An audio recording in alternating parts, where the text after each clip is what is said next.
भारतीय संविधान का निर्माण जो संविधान सभा ने किया है, संविधान सभा का गठन किस योजना के सिफारिश पर हुआ? कैबिनेट मिशन योजना। संविधान सभा के लिए चुनाव कब हुए हैं? जुलाई अगस्त 1946। संविधान सभा के लिए चुनाव कब हुए हैं? संविधान सभा के लिए चुनाव कब हुए हैं? किसने कहा है कि भारतीय संविधान का निर्माण भारतीयों की इच्छा अनुसार होगा? महात्मा। किसने यह कहा है भारतीय संविधान का निर्माण भारतीयों की इच्छा अनुसार होगा? महात्मा गांधी।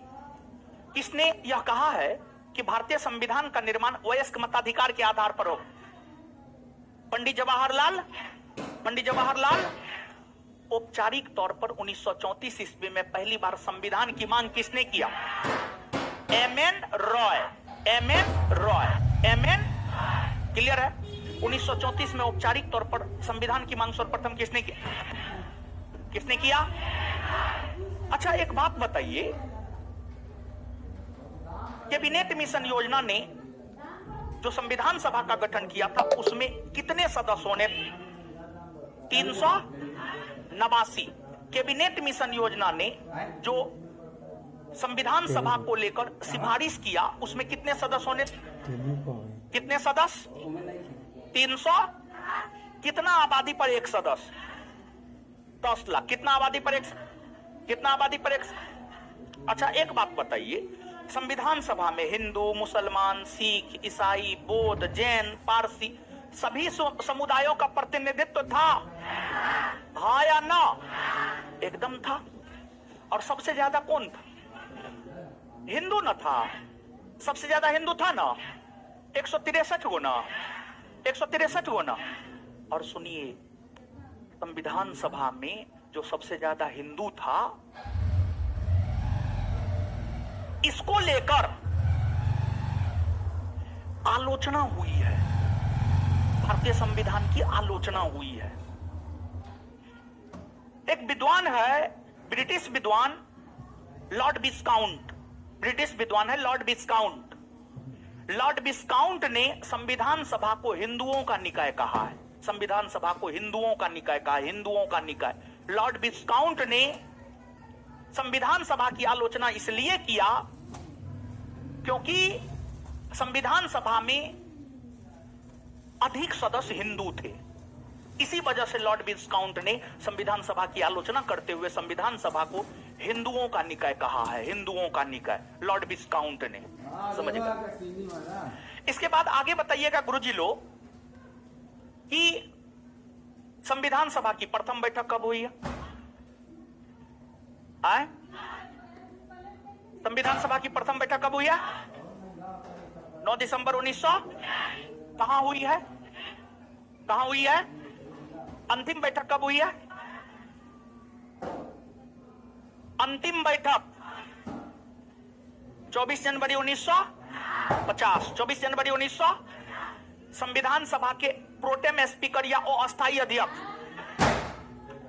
डॉक्टर सच्चिदानंद। संविधान सभा के अस्थायी अध्यक्ष डॉक्टर सच्चिदानंद। संविधान सभा के अस्थायी अध्यक्ष राजेंद्र। संविधान सभा में कितने उपाध्यक्ष? कौन कौन? एच.सी. मुखर्जी और वी.टी. कृष्णा मचारी। एच.सी. मुखर्जी और वी.टी. कृष्णा। संविधान सभा में कितने उपाध्यक्ष? कौन कौन? संविधान सभा के सचिव कौन कौन थे? संविधान सभा के सचिव कौन थे? एच.बी.आर. आयंगर। संविधान सभा के सचिव एच.बी.आर. संविधान सभा ने प्रतीक चिन्ह के रूप में किसे अपनाया? किसे अपनाया? हाथी। संविधान के प्रमुख सुलेखक प्रेम बिहारी नारायण। संविधान के प्रमुख सुलेखक। भारत का संविधान मूलतः कौन भाषा में लिखा गया? हिंदी में सुलेखन किसने किया? बसंत कृष्ण वैद्य ने किया। इसके बाद आगे बताइएगा, संविधान सभा की प्रथम बैठक जो 9 दिसंबर 1946 को हुई थी, क्या उसमें मुस्लिम लीग भाग लिया था? नहीं ना लिया? नहीं ना लिया?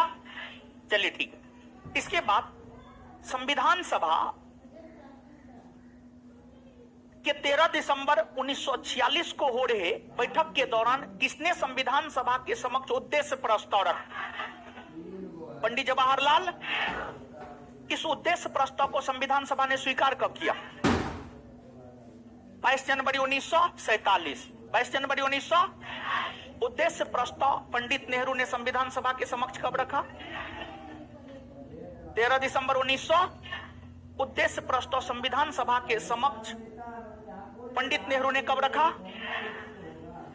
इसे संविधान सभा ने स्वीकार कब किया? 22 जनवरी 1900। यही उद्देश्य प्रस्ताव बाद में जाकर क्या बना? संविधान की प्रस्ताव। यही उद्देश्य प्रस्ताव बाद में जाकर क्या बना? क्या बना? संविधान की प्रस्तावना। क्या भारत के राष्ट्रीय ध्वज के तौर पर तिरंगा को स्वीकृति संविधान सभा ने दिया है? हाँ या ना? कब दिया है? 22 जुलाई 1947। 22 जुलाई 1900 भारत के राष्ट्रीय ध्वज के तौर पर तिरंगा को स्वीकृति संविधान सभा ने कब दिया? भारत राष्ट्रमंडल का जो सदस्य राष्ट्र बना है, भारत को राष्ट्रमंडल की सदस्य की स्वीकृति किसने दिया? संविधान। भारत के राष्ट्रगान के तौर पर जन गण मन, राष्ट्रगीत के तौर पर वंदे मातरम को स्वीकृति किसने दिया? किसने दिया?